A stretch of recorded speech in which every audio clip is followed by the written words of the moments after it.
A'udhu billahi minash shaitanir rajim. Bismillah ar-Rahmanir Rahim. I begin, as always, in the name of Allah, whose grace I seek in this and in all other matters. Today I want to talk a little bit about the takfiri factor. When you do work that is not along the lines of the more conservative, hegemonic, patriarchal, binary understanding of Islam, and you do that work in a place where there starts to be some public attention to it, there are all these random people that come along and want to make an attestation with regard to your faith. Now, in the work I've done over several decades on gender, this really troubled Muslim women activists in particular, and I wanted to respond to this because actually someone had asked me about it. So I'm going to talk a little bit to those people who receive these kinds of statements, and I want to make what I consider to be an assessment of the kind of people who would make these kinds of statements, because of course, it's an interesting kind of dialectic. So I want to start with the kinds of people who will make this, because I think it's important to bring that into perspective before trying to encourage people to move beyond it. Now, the Quran is very explicit about not making false witness, and in fact, there is a corporal punishment that goes along with it. Often, people restrict this only to certain areas of sexual misconduct, and that's fair because that's the context in which it was mentioned. But the point is the false witness, that is to say something about someone that is not true, and especially to advertise it out in the public. So what's interesting to me is that people will talk about other people's faith. I myself have had this happen to me on numerous occasions, including in the comment section to some of my currently posting of the YouTube videos. People will make statements about my faith, and it doesn't bother me as much as it used to a long time ago. So I do feel that there's a trajectory on this, and I think it's important to think about it. But first of all, people talk about your witness, that is your shahada, your capacity to be able to assert the statement, I bear witness there's no God but Allah, and I bear witness that Muhammad sallallahu alaihi wasallam is the prophet of Allah, that is the minimum requirement of faith. And people will make statements with regard to your witness, and they don't know you.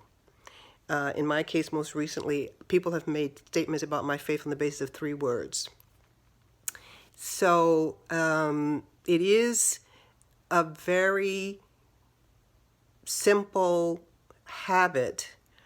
It is also the kind of thing that, if you think about it, the Islamic State, the so-called Islamic State, or Daesh, it's the kind of statement that they make when they rape Yazidi women. They will say, well, Yazidis are not really Muslim, so we can rape them. There's a long conversation that can happen about that. But I just want you to see how heinous is the logic and what kind of destruction and harm can come from it. But at the level at which I'm talking about it is only with regard to the accusation. So they don't have any evidence, or they've got minimal evidence, or really what they have is a perspective on Islam with which those 3 words, or my mere existence, or my advocating for equality or dignity for all persons no matter their sexual location and identities, their idea of Islam is not the same as my idea of Islam, and as a consequence, they think that their idea of Islam is the one that should hold sway. And if I disagree with them, which I do, then they feel that they have the right to be able to question my entire faith. Well, the simple response to this is, no, I don't believe in your Islam. And that's finish.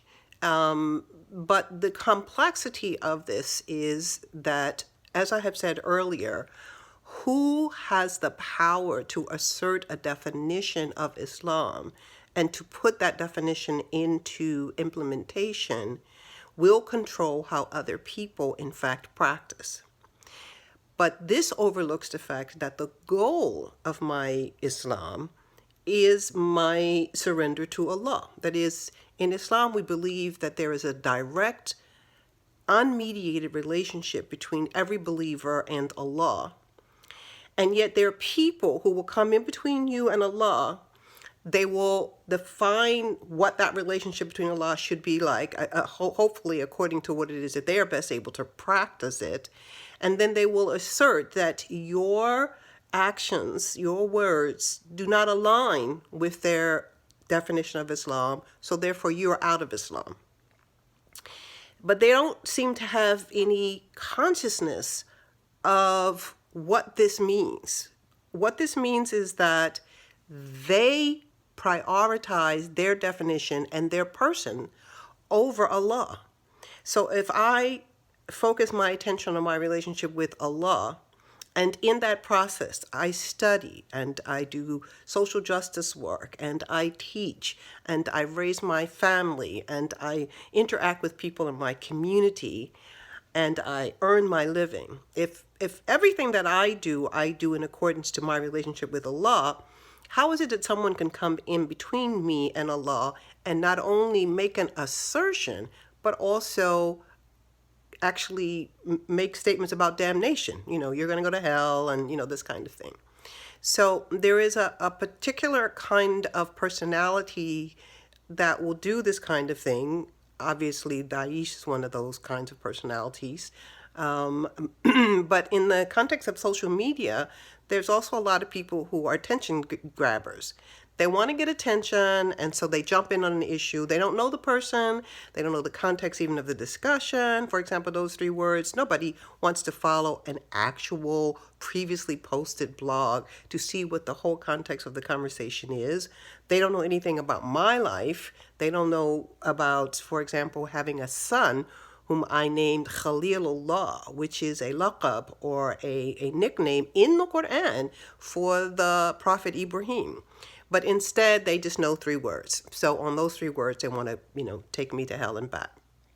So be very careful when you make these assertions, because basically you're saying that your opinion is more important than Allah, and that if another person, that is the person you're accusing of being a kafir, does not hold your opinion as more important than their relationship directly with Allah, then that person should somehow respond to what you say and be intimidated.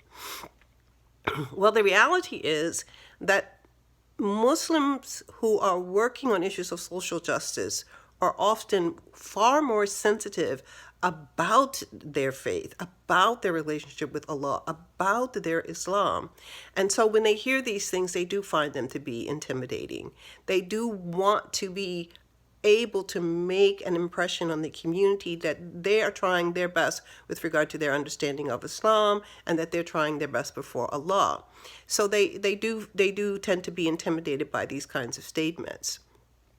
And what's interesting is that the level of caution and concern that they have is actually way more than the people who are making the accusations.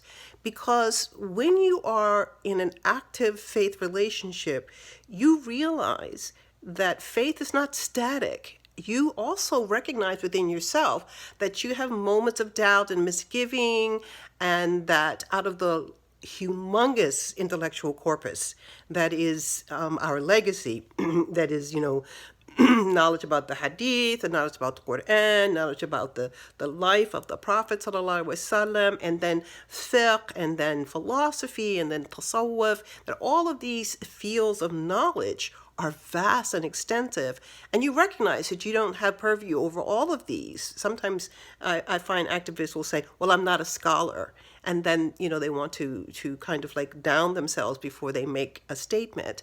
So they're sensitive to, they're aware of, they're conscious of the complexity of this, So they are being super careful.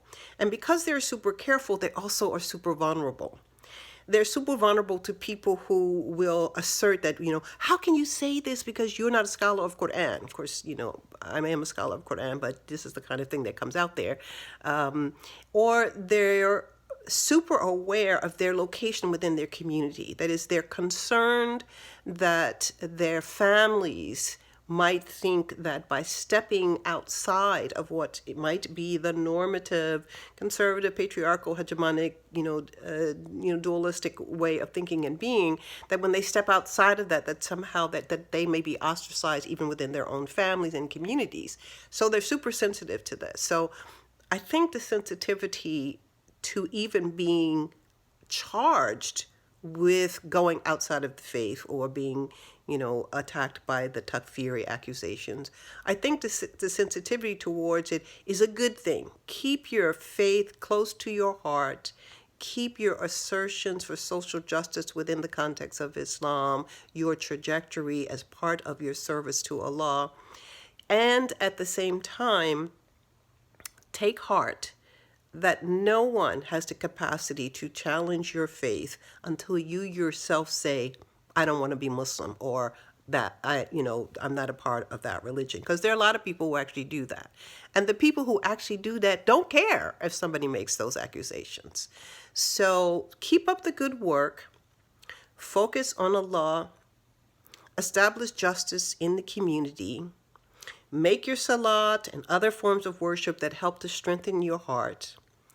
Form collectives with people who actually want to be able to promote these notions of justice, equality, and human dignity within the community. And forget about those other people. Thank you. Be sure to comment, like, share, and if you have not, subscribe. By the way, I'm going to be offline for the next 12 days or so you won't get a post next week, but I promise I'll get back to it later.